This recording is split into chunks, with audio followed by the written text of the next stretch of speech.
Travessuras da Menina Má, de Mário Vargas Llosa. Parte 4. O intérprete do Chateau Meguru. Continuação.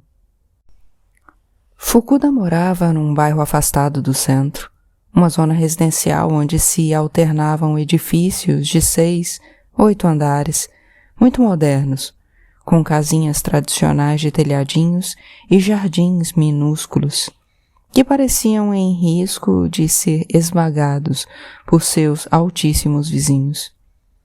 Era um apartamento no 6º andar de um edifício com um porteiro uniformizado que me acompanhou até o elevador. A porta se abria até o interior da residência e ali, depois de um pequeno saguão vazio, surgia um salão de jantar, com uma enorme janela pela qual se vislumbrava um manto infinito de luzinhas cintilantes sob um céu sem estrelas. A sala estava mobiliada com sobriedade e viam-se uns pratos de cerâmica azul nas paredes, esculturas polinésias em prateleiras e, sobre uma mesa plana e longa, objetos esculpidos em marfim. Mitsuko e Salomão já estavam lá, com taças de champanhe nas mãos. A menina Má usava um vestido longo, cor mostarda, que deixava seus ombros descobertos, com uma correntinha de ouro no pescoço. Estava maquiada para ir a uma festa, com o cabelo preso em 2 bandas. Esse penteado, que eu nunca tinha visto, acentuava sua aparência oriental. Poderia passar por japonesa, agora mais do que nunca. Beijou-me no rosto e disse em espanhol ao Sr. Fukuda: "Este é Ricardo Somocúrcio, o amigo de quem lhe falei." O Sr. Fukuda fez a indefectível referência de saudação japonesa e, num espanhol bastante compreensível, me cumprimentou assim, estendendo a mão. O chefe da Yakuza lhe dá boas-vindas. A piada me deixou totalmente desconcertado, não só porque não esperava por isso, não podia imaginar que Kuriko iria contar a ele o que eu dissera, mas porque o Sr. Fukuda brincou. Brincou? Sem sorrir, com a mesma cara inexpressiva e neutra, acartonada, que manteve a noite toda. Uma cara que parecia uma máscara. Quando atinei a dizer: "Ah, você fala espanhol", negou com a cabeça.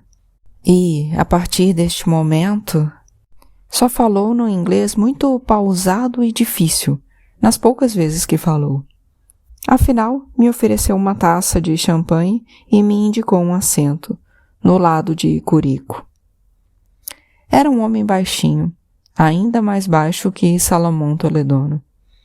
Quase esquelético, a tal ponto que, ao lado da esbelta e miúda menina Má, parecia raquítico.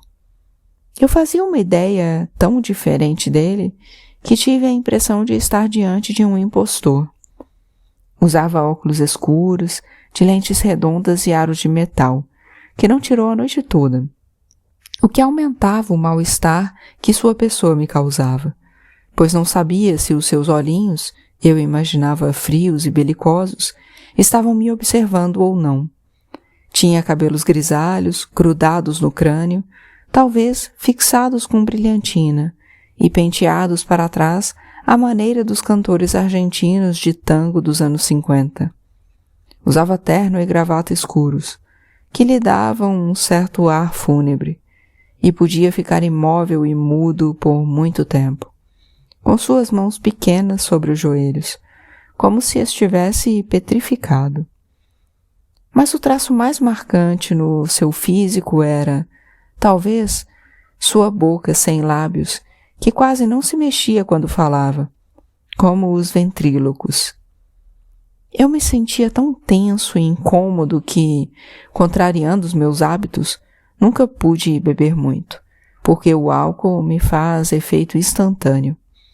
Nessa noite, bebi em excesso.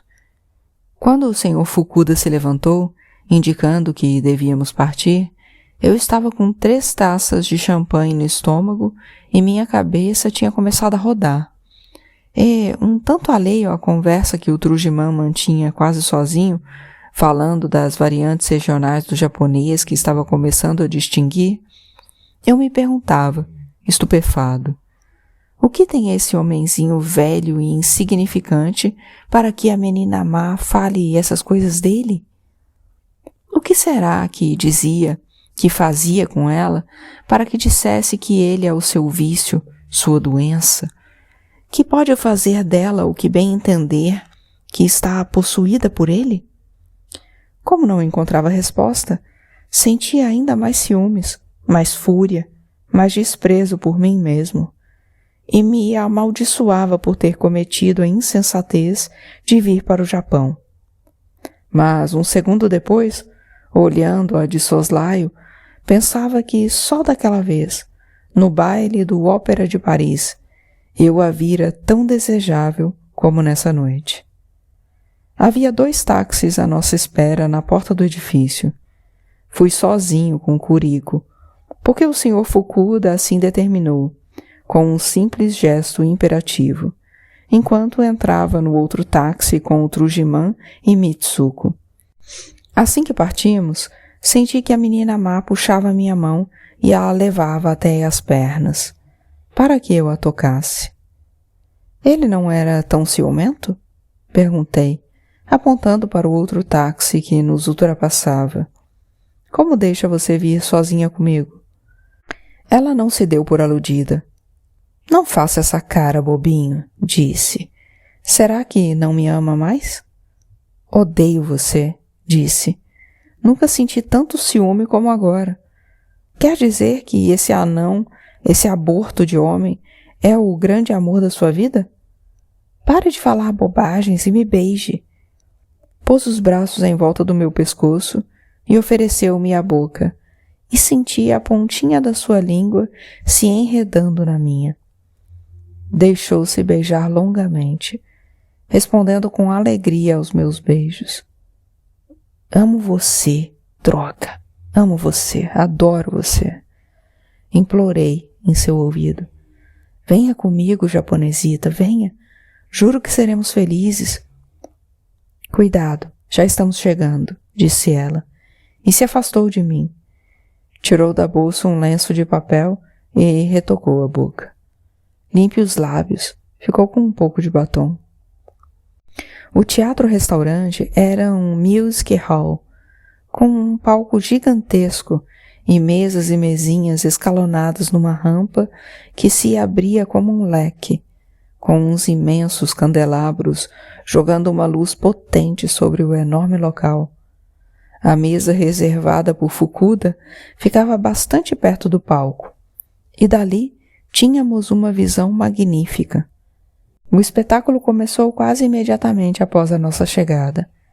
Rememorava os grandes sucessos da Broadway, com números às vezes de paródia, às vezes de mímica, sapateado e coreografias, com um corpo de baile multitudinário.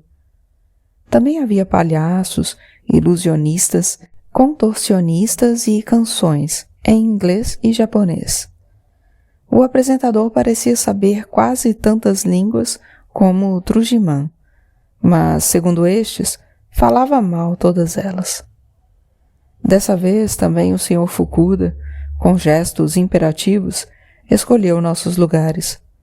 Voltou a me colocar do lado de Kuriko. Assim que as luzes se apagaram, a mesa era iluminada por lâmpadas semi-ocultas entre os arranjos florais. Senti o pé da menina má em cima do meu. Olhei para ela, com o ar mais natural do mundo. Estava falando com Mitsuko num japonês que, a julgar pelos esforços que a outra fazia para entender, devia ser tão aproximado como seu francês e seu inglês.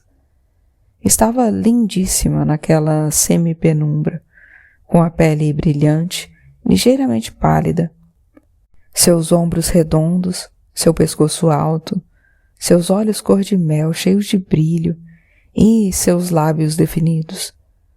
Havia tirado o sapato para me fazer sentir a sola do seu pé, que ficou quase o jantar inteiro sobre o meu, movendo-se às vezes para esfregar meu tornozelo e me fazer sentir que estava ali, sabendo o que fazia, desafiando o seu amo e senhor. Este, solene, assistia ao espetáculo ou conversava com o Trujimã, quase sem abrir a boca. Só uma vez, creio, dirigiu-se a mim para perguntar em inglês como iam as coisas no Peru e se eu conhecia gente da colônia japonesa que, pelo visto, era bastante grande lá. Respondi que não ia ao Peru havia muitos anos e que não sabia grande coisa do país em que nasci. Não conhecia nenhum japonês peruano, mas sabia que há muitos, pois o Peru foi o segundo país no mundo, logo depois do Brasil, que abriu suas fronteiras à imigração japonesa, no final do século XIX. O jantar já tinha sido pedido e os pratos, umas miniaturas muito bem apresentadas e bastante insípidas de legumes, frutos do mar e carnes, sucediam-se sem fim. Eu mal os provava e só o fazia por educação. Em compensação, esvaziei várias minúsculas xícaras de porcelana em que o gangster nos servia um morno e adocicado saquê. Fiquei tonto antes de terminar a primeira parte do show, mas, pelo menos, o mal-estar do começo havia desaparecido. Quando as luzes foram acesas, para minha surpresa, o pezinho descalço da menina má continuava ali, encostado no meu.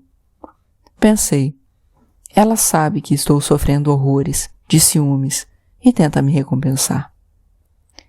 Conseguiu, toda vez que eu me virava, procurando não demonstrar o que sentia, e olhava para ela, concluía que nunca tinha visto tão bonita, nem tão desejável. Por exemplo, aquela orelhinha era um prodígio de arquitetura minimalista, com suas curvas suaves e o pequeno repuxado do lóbulo na parte superior. A certa altura houve um pequeno incidente entre Salomão e Mitsuko, que não sei como começou, mas de repente ela se levantou e saiu sem se despedir de ninguém nem dar qualquer explicação. O Trujimã deu um pulo e foi atrás. O que houve?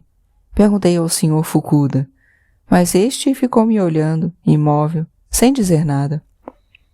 Ela não gosta de ser tocada nem beijada em público, disse Kuriko. O seu amigo é um mão boba. Mitsuko vai largá-lo a qualquer momento. Ela me disse. Se fizer isso, Salomão vai morrer. Ele está apaixonado por Mitsuko feito um bezerro, a 1000 por hora. A menina má riu, com sua boca de lábios carnudos, que agora estavam bem vermelhos pela maquiagem. Apaixonado feito um bezerro, a 1000 por hora, repetiu. Eu não ouvi há séculos essas coisas tão engraçadas.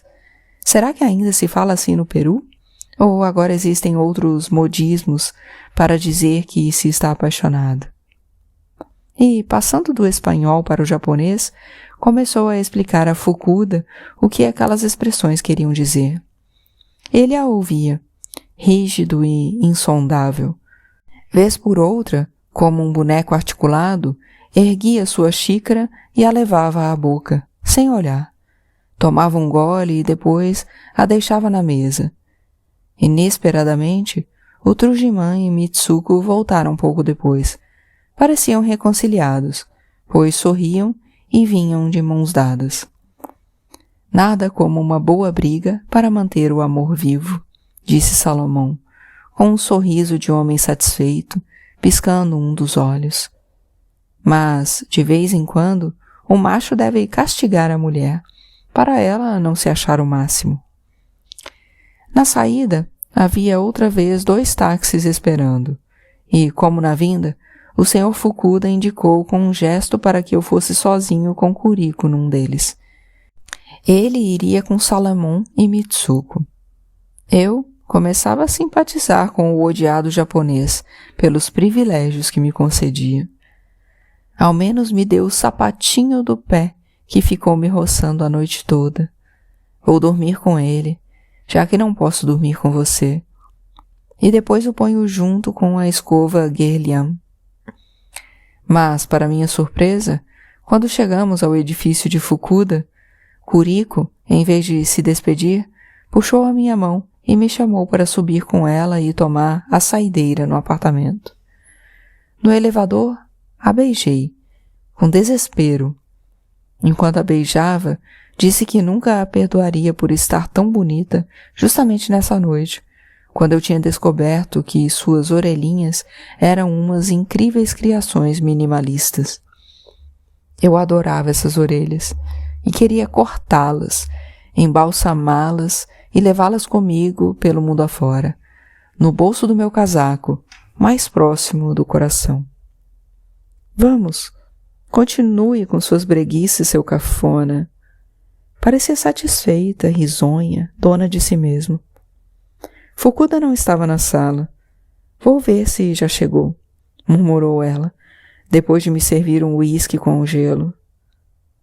Voltou pouco depois, com uma cara acesa e uma expressão provocadora. Não veio. Você se deu bem, bom menino, porque significa que não vem mais. Vai passar a noite fora.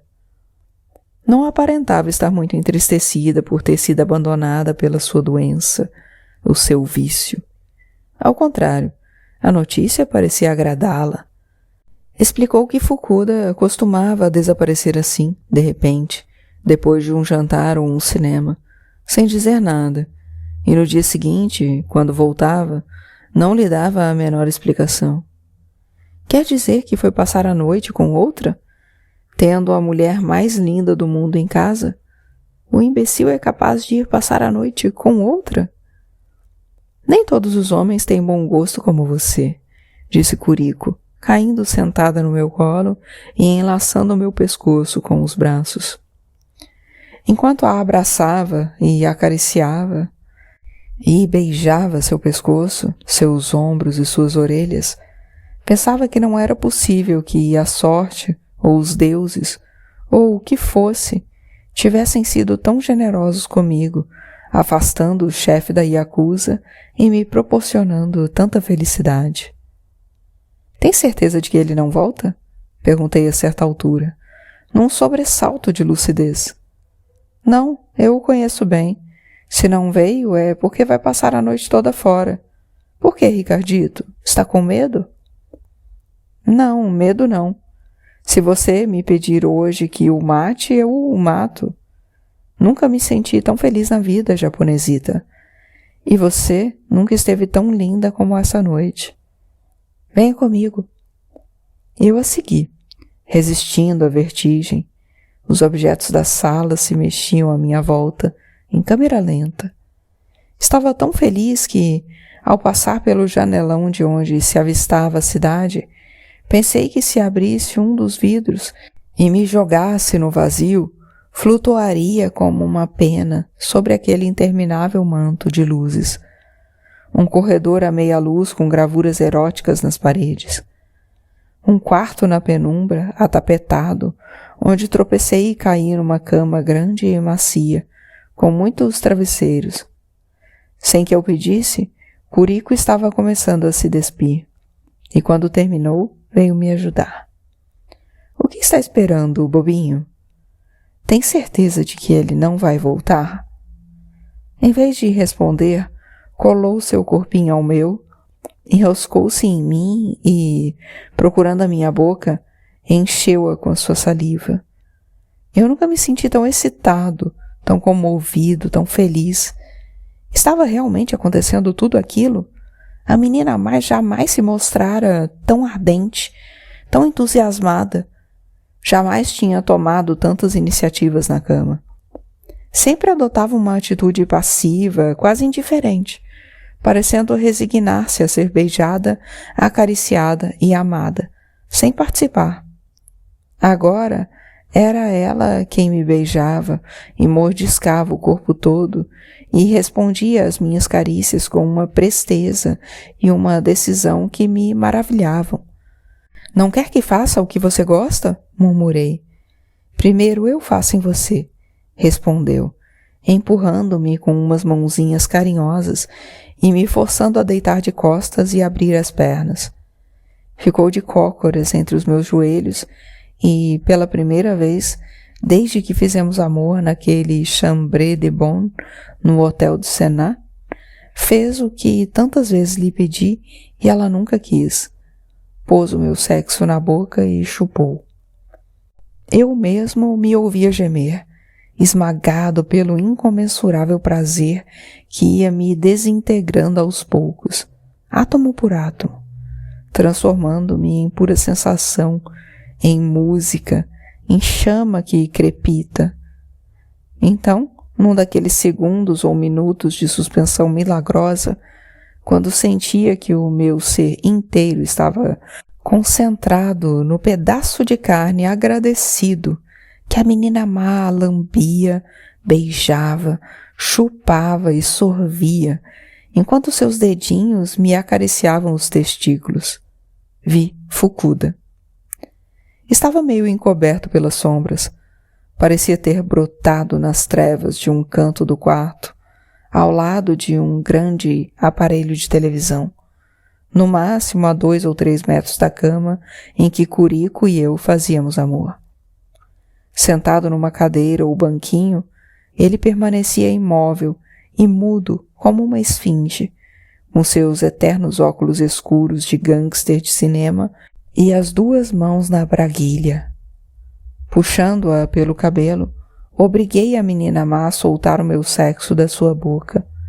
Ouvia reclamar do puxão e, completamente transtornado pela surpresa, o medo e a confusão, disse no seu ouvido, em voz muito baixa, estupidamente: "Mas ele está aqui. Fukuda está aqui." Em vez de pular da cama, ficar horrorizada, começar a correr, enlouquecer, gritar, ela fez a única coisa que jamais imaginaria. Nem queria que fizesse. Após um segundo de hesitação, ela começou a virar a cabeça para o lado, mas se arrependeu. Rodeou meu corpo com os braços, colou-se em mim com todas as forças para me imobilizar naquela cama. Procurou a minha boca e, mordendo os meus lábios, passou-me saliva manchada com meu sêmen e disse, desesperada, cheia de pressa e angústia: "E qual é o problema? Se ele está aqui ou não está aqui, bobinho? Você não está gozando? Não estou fazendo você gozar? Não olhe para ele. Se esqueça dele." Paralisado pelo assombro, entendi tudo. Fukuda não havia nos surpreendido. Ele estava ali em cumplicidade com a menina má, desfrutando de um espetáculo preparado pelos 2. Eu tinha caído numa emboscada. As coisas surpreendentes que vinham acontecendo se esclareciam agora. Foram cuidadosamente planejadas pelo japonês e executadas por ela, submissa às suas ordens e seus desejos. Entendi a razão de Curico estar tão efusiva comigo naqueles 2 dias, principalmente naquela noite. Não tinha feito aquilo por mim, nem por ela, e sim por ele, para agradar o seu amo, para a satisfação do seu senhor. Meu coração batia como se fosse explodir. Eu mal podia respirar. O enjoo tinha passado, mas sentia meu pênis flácido, escorrendo, diminuindo, parecendo envergonhado. Afastei-a com um safanão e me ergui um pouco, contido por ela, gritando: "Vou matar você, filho da puta, maldito!"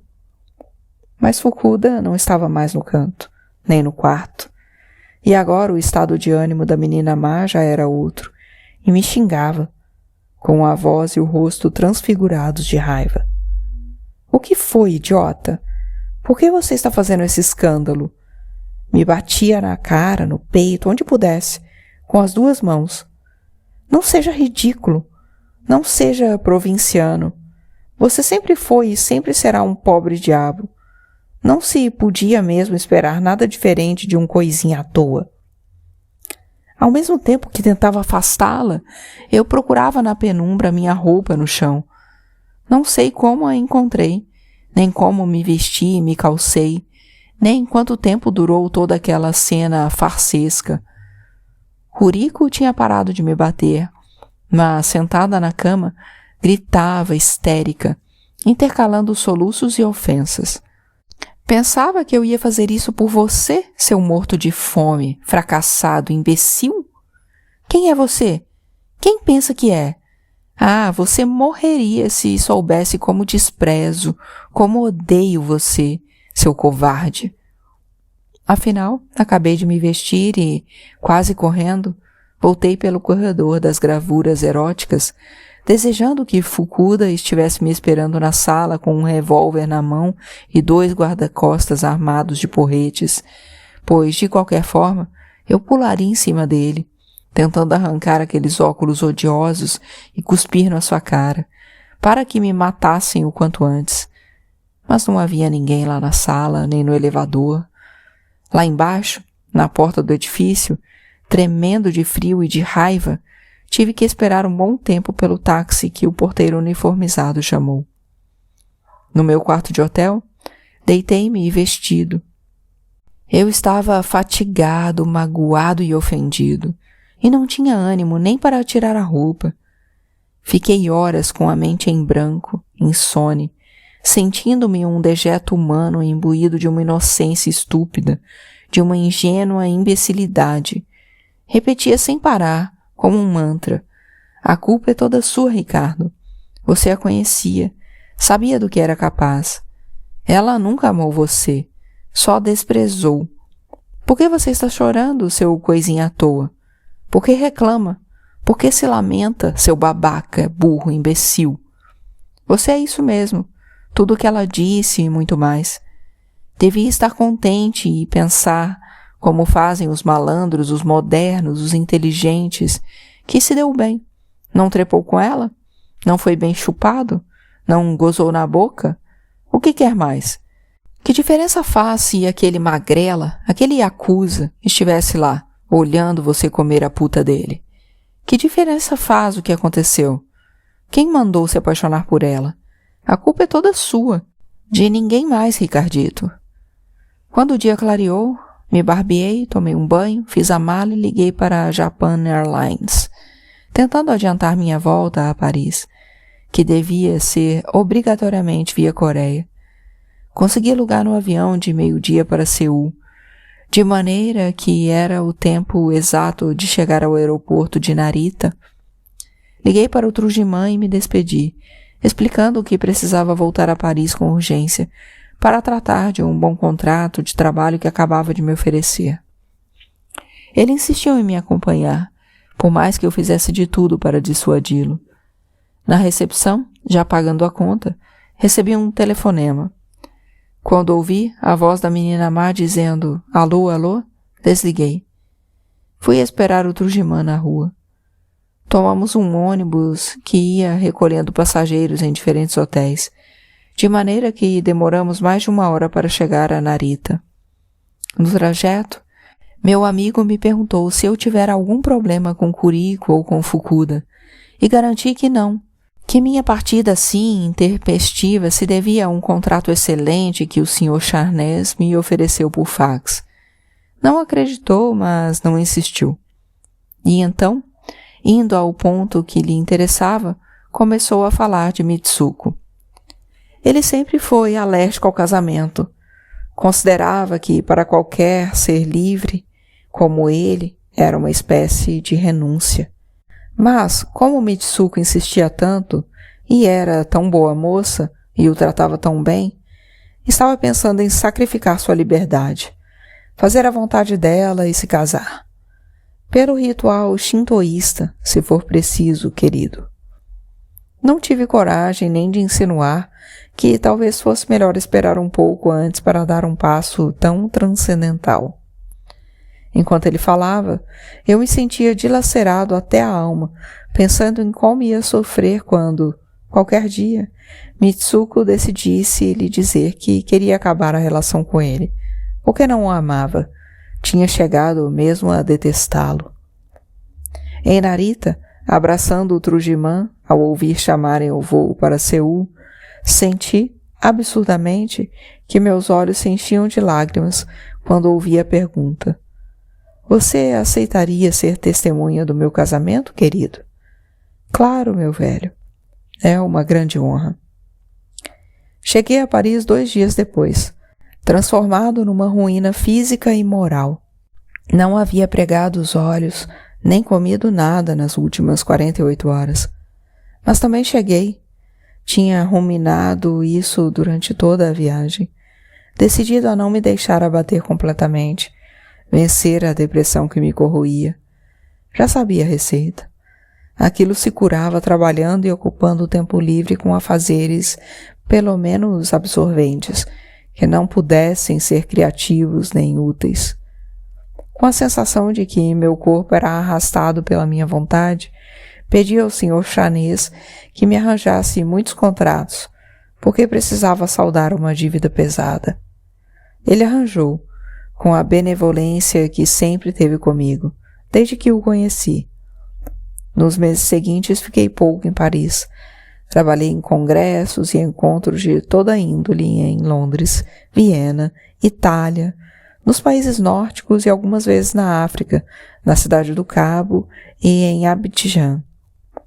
Em todas as cidades, ia sempre me esfalfar num ginásio depois do trabalho, fazendo abdominais, correndo na esteira, pedalando na bicicleta ergométrica, nadando ou fazendo aeróbica.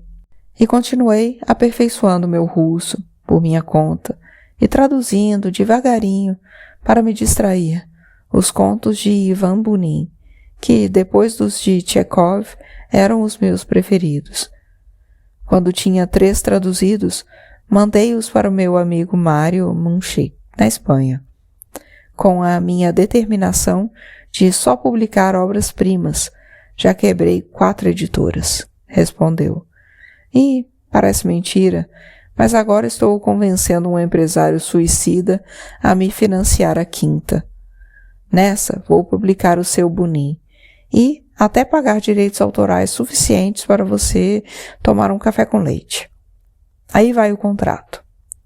Essa atividade incessante me foi tirando, pouco a pouco, da balbúrdia emocional que a viagem de Tóquio me provocara. Mas não me eliminou certa tristeza íntima, certa decepção profunda que me perseguiu durante muito tempo como um duplo e que corroía como um ácido todo o entusiasmo ou interesse que eu começasse a sentir por qualquer coisa ou pessoa. E em muitas noites tive o mesmo pesadelo sujo. Contra um fundo de sombras espessas, via a figurinha raquítica de Fukuda, imóvel no seu banquinho, inexpressivo como um Buda, masturbando-se e ejaculando uma chuva de sêmen que caía sobre a menina má e sobre mim. Uns 6 meses depois, ao retornar a Paris de um congresso, encontrei na Unesco uma carta de Mitsuko. Salomão tinha se suicidado com um frasco de barbitúricos no apartamento alugado onde morava. Sua morte foi uma surpresa para ela porque, quando, seguindo seu conselho, teve coragem de falar com ele, pouco depois da minha partida de Tóquio, explicando que não podiam continuar juntos porque ela queria se dedicar por inteiro à sua profissão, Salomão entendeu muito bem. Foi muito compreensivo e não fez nenhuma cena. Mantiveram uma amizade distante, coisa inevitável com o ritmo da vida em Tóquio. Os dois se encontravam de vez em quando num salão de chá ou num restaurante e falavam frequentemente pelo telefone. Salomão dissera que, quando terminasse o seu contrato com a Mitsubishi, não o pretendia renovar. Queria voltar a Paris, onde tinha um bom amigo. Por isso, ela e todos os que conheciam ficaram desconcertados com aquela decisão de acabar com a própria vida.